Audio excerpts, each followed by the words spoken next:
Finally, this evening, let's welcome Dr. Jordan Dorney. He is a fellow of history at New St. Andrews College, where he teaches the sophomore history colloquium along with various electives in history and political theory. He is also assistant director of the Classical Christian Studies program at NSA, which offers a low residency Master of Studies degree and graduate certificate. Dr. Dorney holds a PhD in political science from the University of Notre Dame. And the title of his talk this evening is Xenophon and Socratic Libertarianism. So please welcome Jordan. As long as we're retitling talks, maybe to spice mine up a bit and make it seem more like it fits in with the rest, maybe I should change it to Xenophon and Socratic Christendom. And the power of that joke, that shoe's going to drop maybe in 20 minutes, so hold that for a bit. There's some biblical warrant for that, though it may take some time to get that on the table. Though to make 2 points on a title, to be really self-indulgent here, I thought that I at least ought not to be so cowardly as to put a question mark at the end of this title, Xenophon and Socratic Libertarianism, and that I would offer you a more definitive statement in that direction. So now to make 3 points on the title, I think that it breaks down really into these two parts. And so the presentation tonight, in it, I'll try to do two things. One, introduce the political writings of this person, Xenophon, who is the greatest student of Socrates, at least the greatest student whose name isn't Plato. So I'll spend some time talking about him. And then second, I will try to provide a defense of natural liberty, as well as a skeptical perspective toward various attempts to subsume that liberty in or under political life. So first, a bit about Xenophon. So he is also a student of Socrates, like Plato. There you go. Now you have something to work with. Xenophon has gone through a roller coaster reputation-wise. At various points, he has been thought of extraordinarily highly, and at various points, extraordinarily lowly, both for his philosophical seriousness and for his literary character, as well as for his quality as a historian. He has been said to have been possessed of, in his writings and in his person perhaps, a certain noble simplicity and quiet grandeur. And as often as those things are in vogue, Xenophon has been in vogue, which is not very often. If you're familiar with the Platonic corpus, you know that it consists of various dialogues, and traditionally these have been organized in a set of tetralogies, set of 4 dialogues, and there's something nice and organized about that. And based on that introduction, you know that I'm about to say that Xenophon's writings are not like that at all. They are a mixture of things, various genres. They're not all dialogues, although some of them are. And they can't quite be situated in that nice way. And this speaks to something about Xenophon's style and his approach to teaching political philosophy, but I will explain the corpus a bit first and then fill in the gaps there with what that means for his method. So this just to give you a grasp of Xenophon, since I think for a variety of reasons he's relatively unknown, even among those that enjoy a good classical education. So one way we can divide 2 sets of works by Xenophon is to think in terms of heroes. And the 2 great heroes for Xenophon are Socrates and Cyrus. And Cyrus is the one that we're going to talk about a bit tonight. For Socrates, he does have a set of dialogues, the Memorabilia, the Oikonomicus, the household manager, the Symposium, and the Apology of Socrates that corresponds in some ways, and in some ways not, with Plato's by the same name. So those 4 might fall under the heading of the Socratic writings. And then on the other side, as if to compete with Socrates as the potential hero for the person who is going to read Xenophon, you have 2 works dedicated to Cyrus, except we have to throw a wrench into this because they're not dedicated to the same Cyrus. We have these 2 works, the Anabasis of Cyrus and the Paideia, the Education of Cyrus. except one is Cyrus the Great and the other is Cyrus the Not So Great, or Cyrus the Younger, as I'm sure he would have preferred to be called. And we're somewhat justified, though, in collapsing the distinction between these Cyruses because Xenophon has Socrates do this, has Socrates make this joke at one point in the Socratic writings that he can't remember who he's talking about, and he confuses the two. So we have good justification, like Socrates, to confuse the two. So there you go, the Socratic writings and the Cyrus writings, two potential heroes to emulate. Then we have this odd collection of three short works, the minor works, to do them injustice, which have to do with educating readers in very particular, extremely particular arts. So you have one short work on the cavalry commander, one on hunting with dogs, or just hunting, depending on how you want to render that. I like hunting with dogs. And the third on horsemanship. Now, those all seem to have something to do with war, but they all have to do with sort of arts that are subordinate to the art of generalship in the most broad sense, or these other arts that are connected with war but kind of are on the side over here, as hunting and as horsemanship are.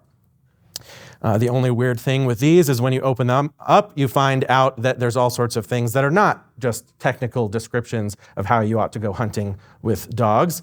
And in that particular case, it opens with the list of all these various hunters in the classical tradition that were taught ultimately by Apollo and then oftentimes by the centaur Chiron to hunt. And this seems to be equated almost with political philosophy itself, and so there's a whole puzzle there. So whatever those works, wherever you want to stick them, they seem to be about arts related to war, and they turn out to be about much more than that.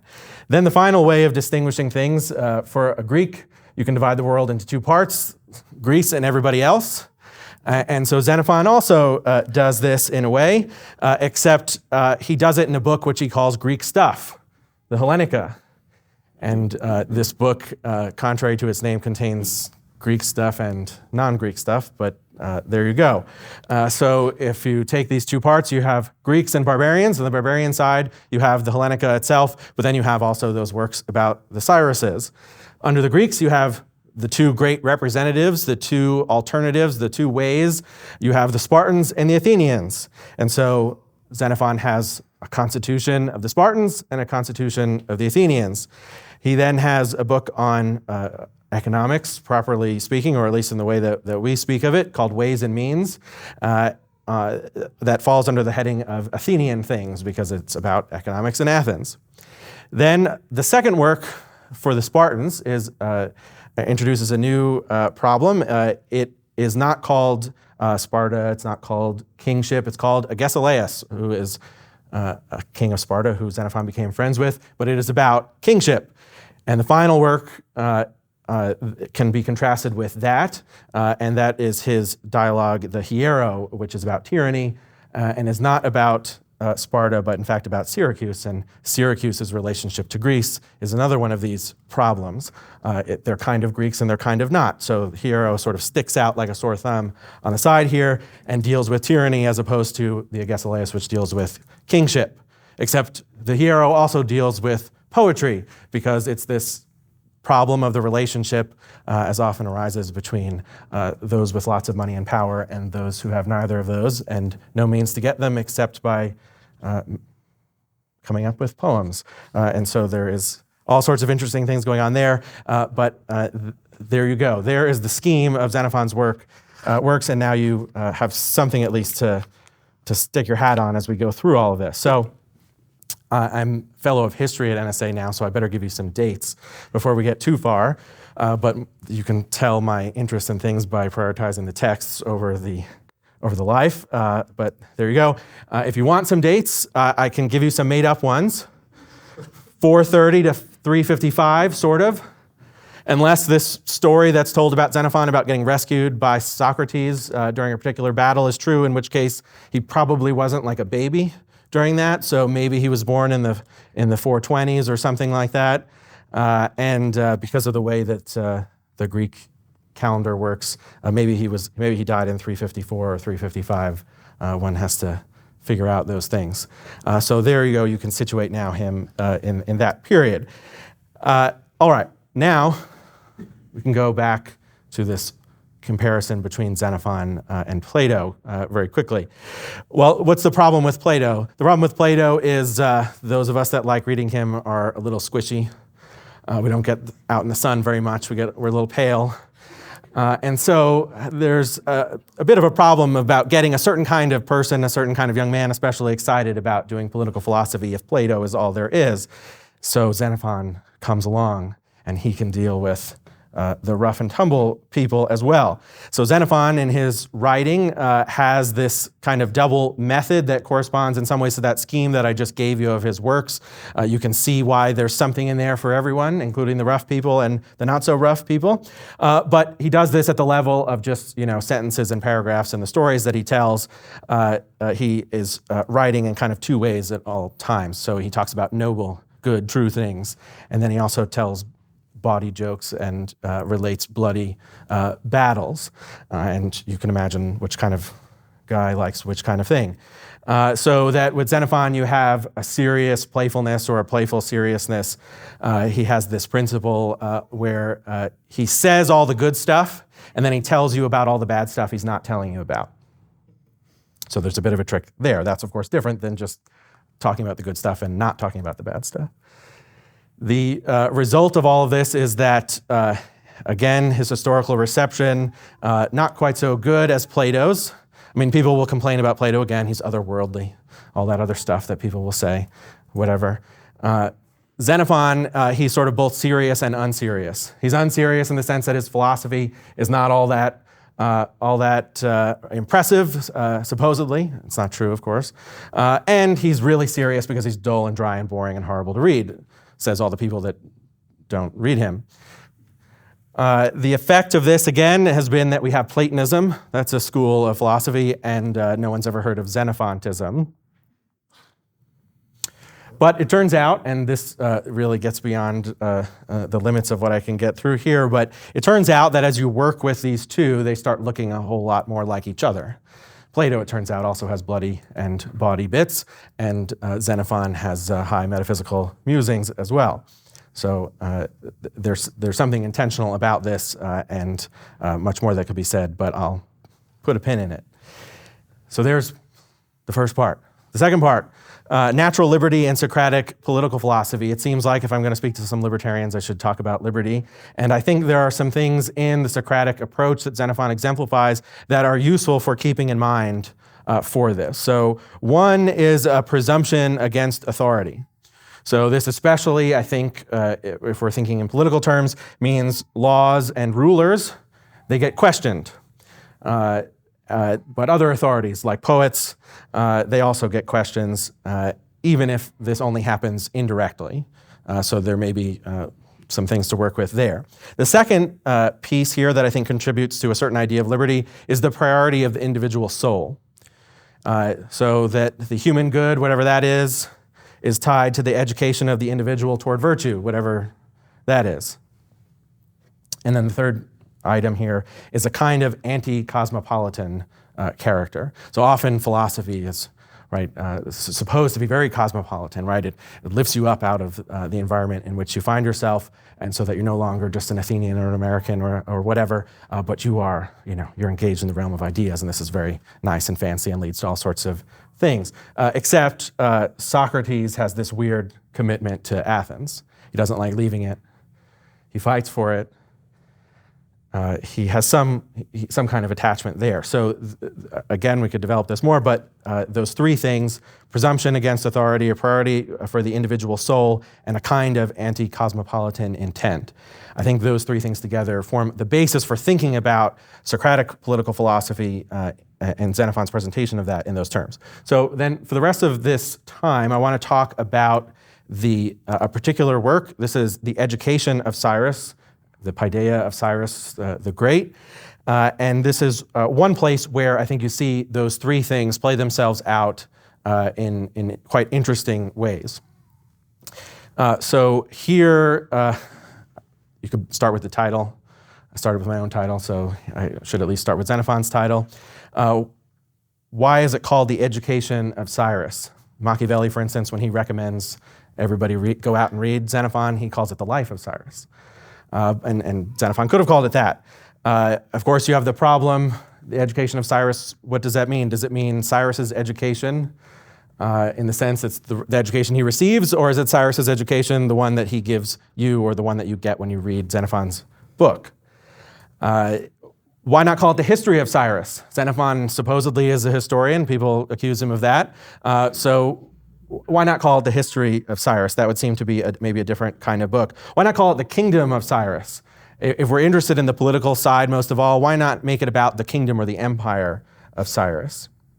Or worse, why not call it The Romance of Cyrus, The Adventures of Cyrus? This is a very depressing part of the reception history of Xenophon. There are a couple of sort of love stories embedded in this, and people decided that was the important part and extracted that out of Xenophon's book and made the romance of a couple of these characters, one of whom is the most, Xenophon calls the most beautiful woman in all of Asia, and her husband. It is not the adventures or the romance of Cyrus, it's the education of Cyrus, but there are some other ways that he could have gone. Again, the title is The Education, and it's designed, as I said, as is fundamental to Xenophon's approach, to deal with at least two kinds of people, the rough people and the refined people. He wants to get them both, get them all. And he begins the book then with a certain common sense, a set of ideas that are common sense, maybe for both groups, though we could try to spell out how it might vary. He begins with a great opening sentence. He says, "The thought once occurred to us, popped into my brain one time, or our brain," he includes us all in it, that, you know what? People are constantly rebelling. They rebel against the king because they want a republic. They rebel against the oligarchy because they want a king. They rebel against this guy because they want that guy. They rebel against this guy because they don't want anybody. It seems like it's really hard to rule, and no one really wants you to be there. Wouldn't it be nice if we knew how to rule everyone? When you look at like cows and sheep and stuff, the cows never have a revolt. Why can't we be like that? So there's this kind of, again, common sense starting point.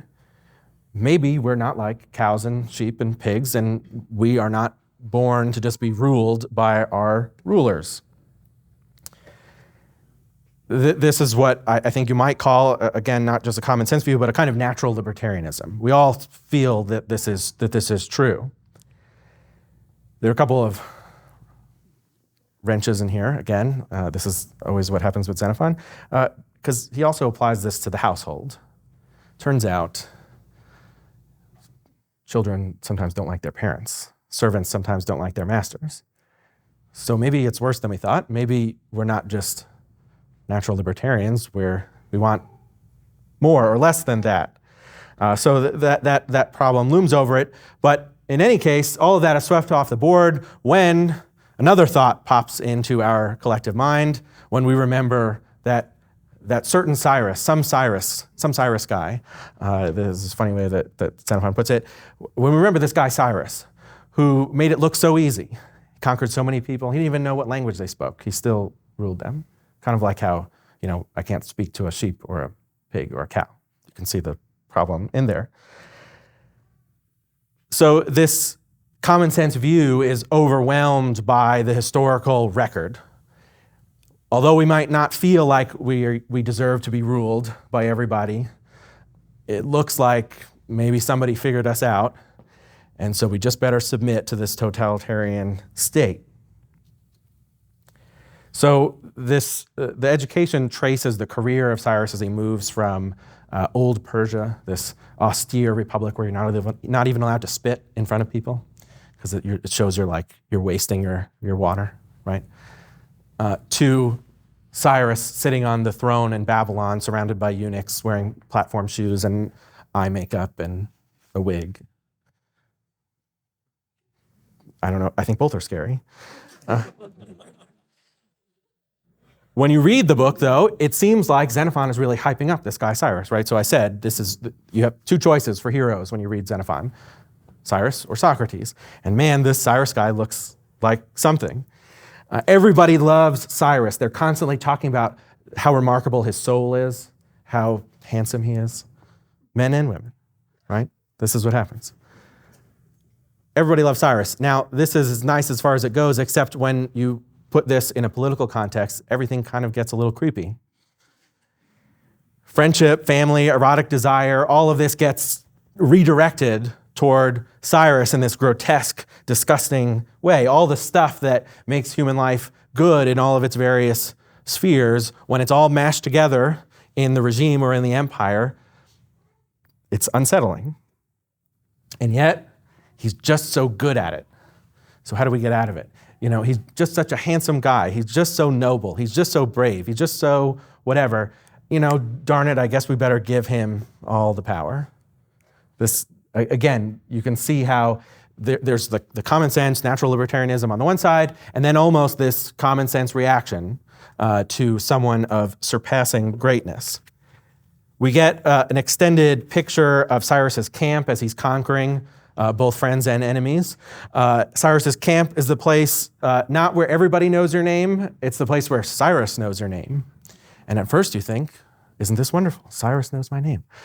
Cyrus at one point has to order a bunch of his new allies who he's conquered or cajoled or bribed or whatever into being part of his coalition, ultimately against the villain of the story, who is the king of Assyria.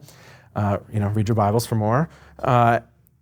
And he says to all these guys that he's just met a few minutes ago almost, he starts rattling through all of their names, all the various lieutenants who he wants to go do this or that. Go to this place, go to that place, make sure you do this, make sure you bring the cavalry over here, the spearmen over there, whatever it is. And he knows them all, knows all their names and knows where they're from.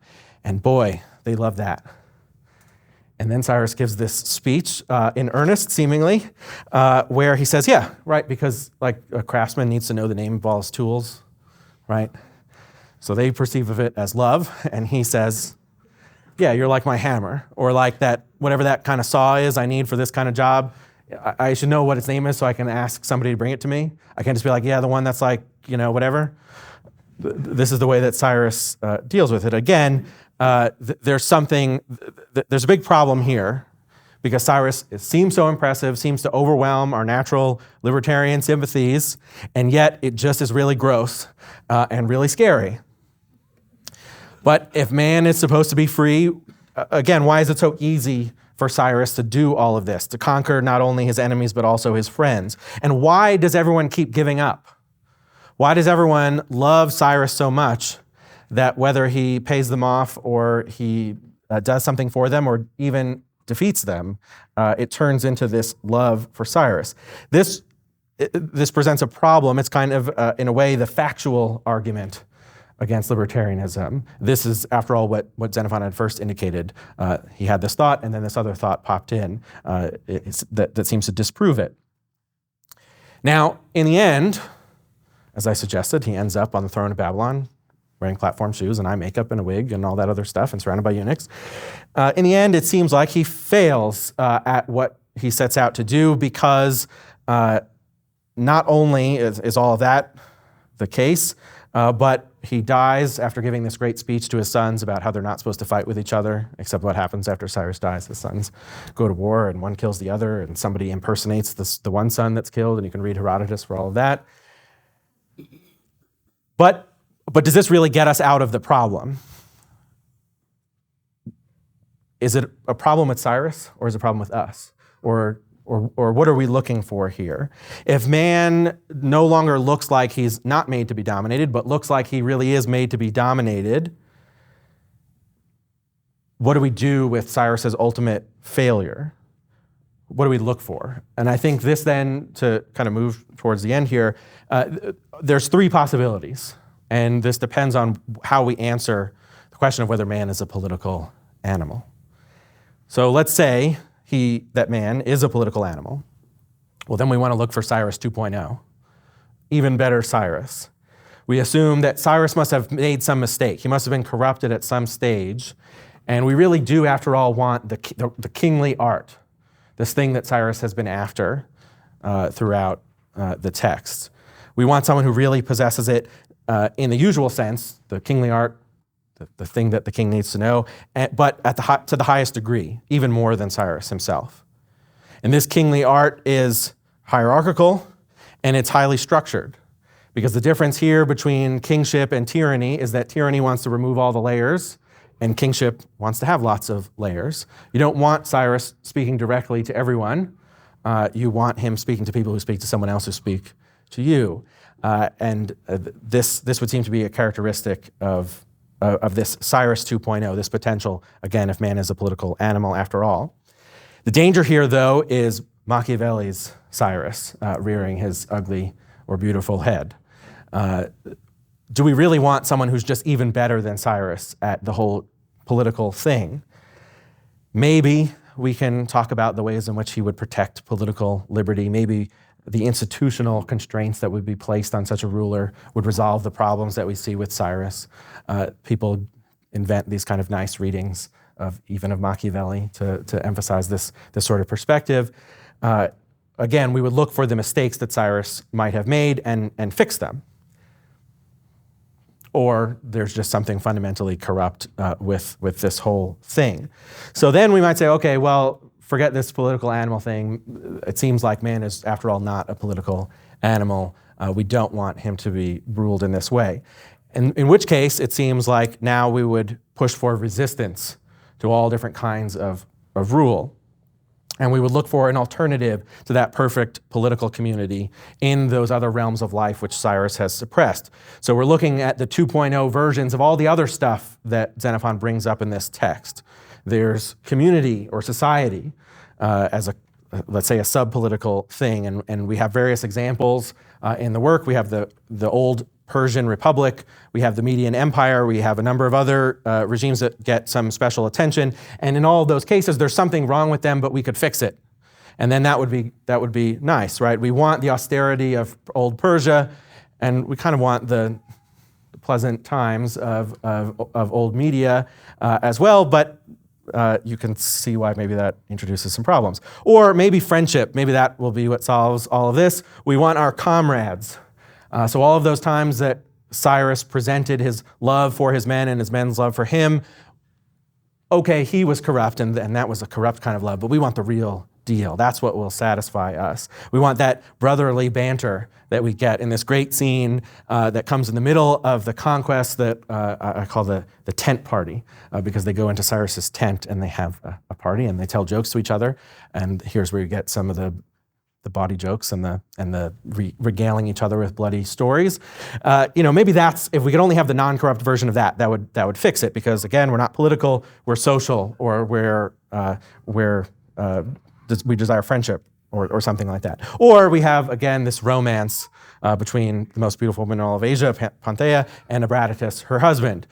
They might have messed up because they bought into Cyrus's whole thing, but if only we could have real love, then we'd be satisfied. Or maybe the family. Cyrus and his father have this interesting relationship, and it almost seems like a good father-son dynamic, except all the things that turn out to be corrupt and corrupting about it. And so maybe if we just solve that.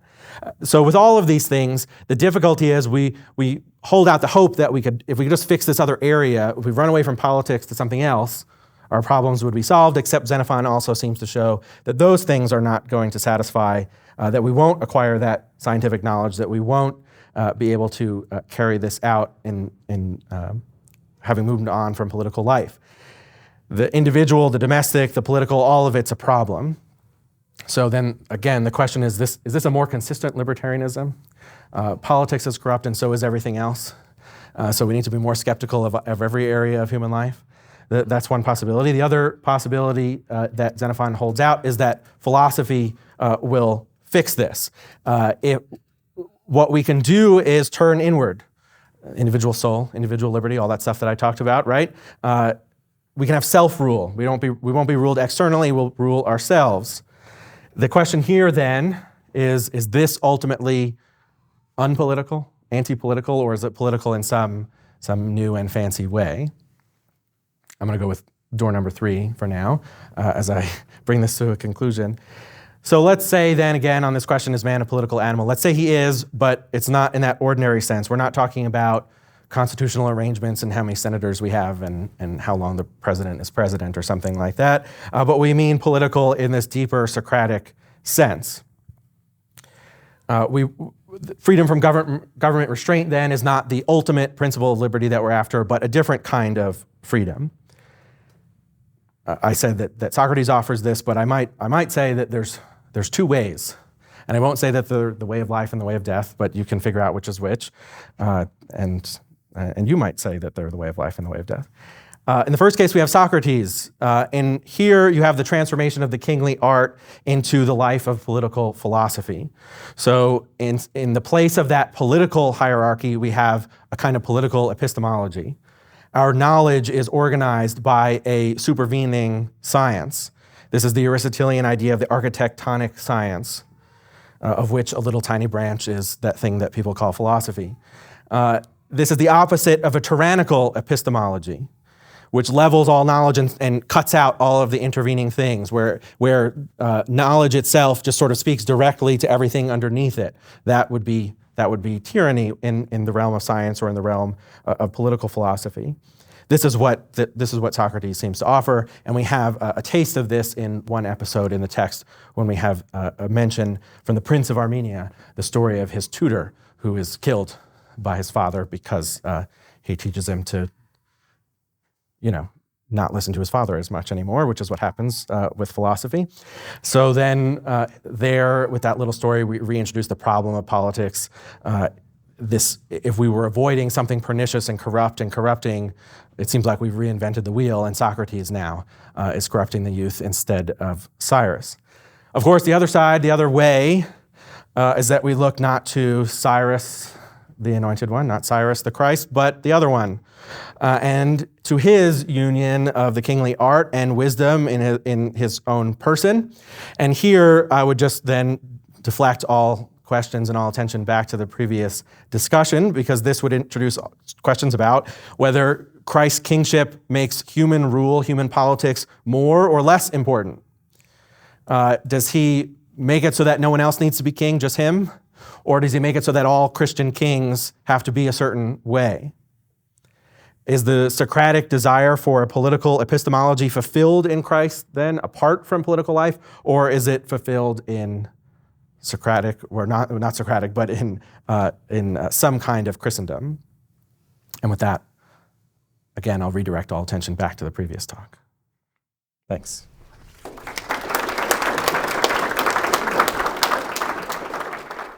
Thank you for listening to this presentation from the George Buchanan Forum Conference. We have many more that you can check out at our website at tgbf.org. You can also find us on YouTube or on your favorite podcasting platform. In true free market fashion, we're entirely crowdfunded by the generous support of people like you. If you'd like to help our work, you can set up one-time or recurring donations at tgbf.org. The best way for others to hear about us is from their friends. So please consider liking, subscribing, and sharing our material. We greatly appreciate it.